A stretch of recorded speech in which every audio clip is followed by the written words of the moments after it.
Beyond the scope of the book that we have, there's other accessibility considerations that I think that you need to be aware of.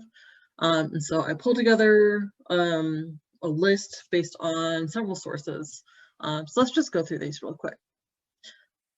So high contrast between visual and background colors. I'm sure everybody's seen really poor contrast examples of this, such as this, whether it was just text or actual data viz, to make sure that that you can see the difference between black and white is a good contrast.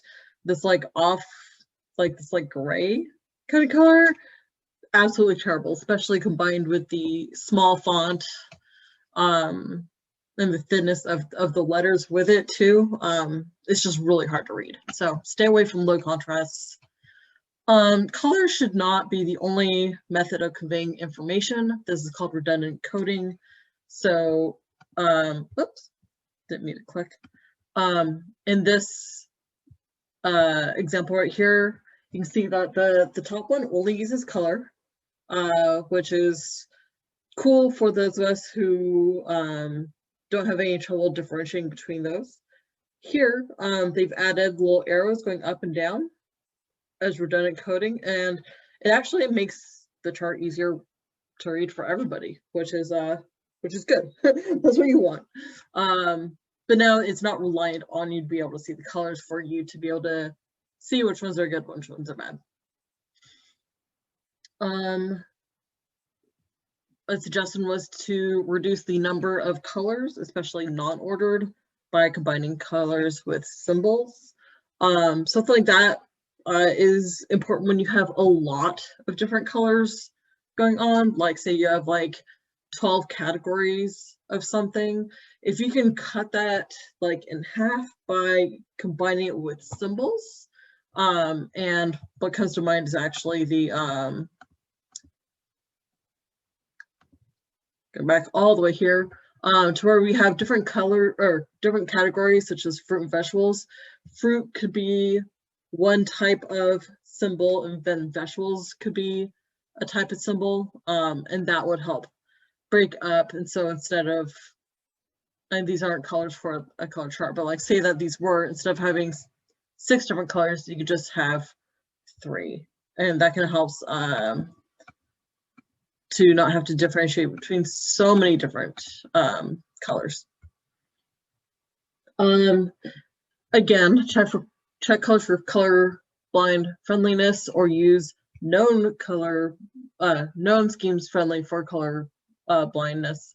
And so after I finished making the other video, so Color Brewer is one that's known to me. I just found this one. This is actually was done by researchers who really looked into this. And so they identified these as specific colors that are good for using for the categorical type of data. And so they have the different ways of coding these. They actually don't have the hex codes, so you'd have to translate those, which isn't too difficult to do. Yeah, so choose something that you know is going to be friendly. And then interestingly enough, blues are actually a pretty good color for highlighting, and you can see programs like Tableau and stuff often use blue as it. But same researchers found that blue is particularly good for highlighting because the contrasts and stuff are resilient across the different types of color blindness, as you can see there. Okay. There we go. Other considerations. Opt for thicker lines and bigger font, because if your eyes are tired or you have lower vision or whatever is going on, it's just easier on your eyes. Use dotted lines and pattern fills. Okay, yeah, this is like not as cute as this for sure, but what does it do? It makes it where if you didn't if you weren't able to distinguish between the colors, or if you're printing this in black and white, it wouldn't matter, you'd still read it. So that's an example of color fill.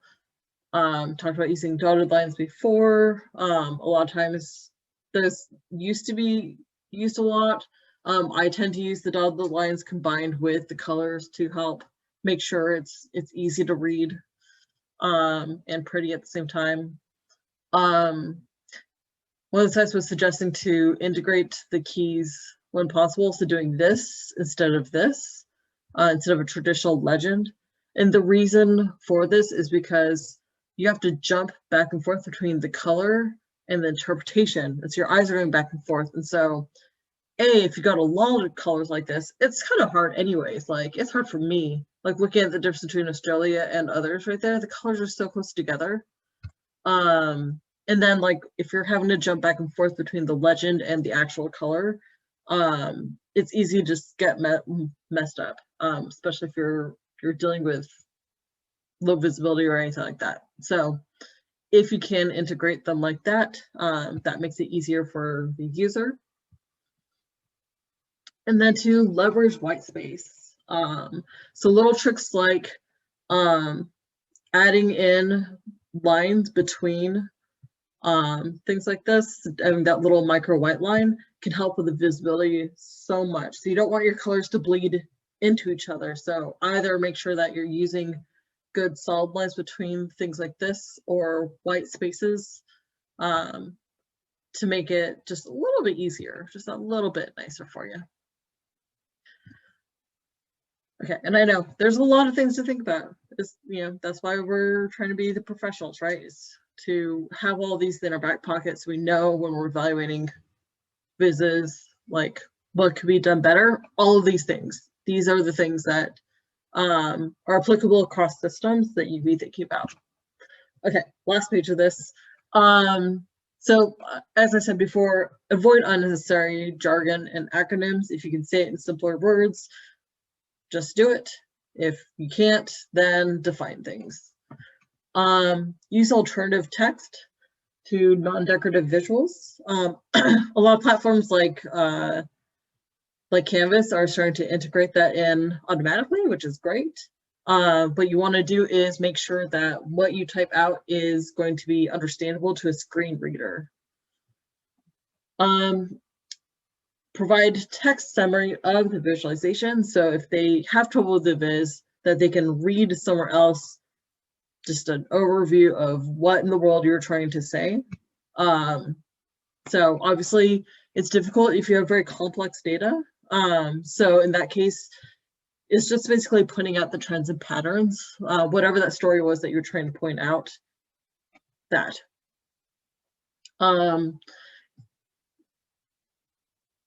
Consider your font choices for large text blocks. So for example, this is the dyslexia type of font where the bottoms of the letters are weighted so that they're harder to flip around when you're reading it. So if you have large blocks of text, consider things like that to make it a little bit easier for the folks who are consuming your products. I'm not super duper versed in this. Some websites, a lot of times people can do their own conversions if they need this. Like I do it for my syllabi now, but do I need to? Not really. Someone who needs that can do that conversion themselves just as easily as I can. But like textbooks a lot of times don't have an alternative for this. And so it makes someone, take 2, 3, 4 times longer to read a textbook when you don't do this. So even though this is a data viz class, usually that's not your only thing that you do in life. So take those into consideration. Make sure that your viz adapts to different screen sizes. A lot of times platforms will give you the option for like, this is the mobile version, stuff like that. So take those opportunities. If like me, you have a multi-screen setup, like make sure like it looks good on the big screen and it looks good on my smaller laptop screen. So do those things when you can. Just make sure that like if you zoom in, it looks okay. When you zoom out, it looks okay. You know, all those things to account for different adaptions that people use in order to see things better. And then lastly, simplicity. Don't overwhelm people with too much data. That can be a challenge, especially with dashboards when we get super psyched that we can put all this data all in one spot. And it ends up just getting overwhelming. And I'm sure that we'll see examples of that when we get to the dashboarding in particular. Yeah, there's a lot of good examples that we'll look at for what is too much and what is good amount for a dashboard. what is reasonable. All right, so that's my accessibility stuff. If y'all have other things that you know about, please feel free to bring them up in class.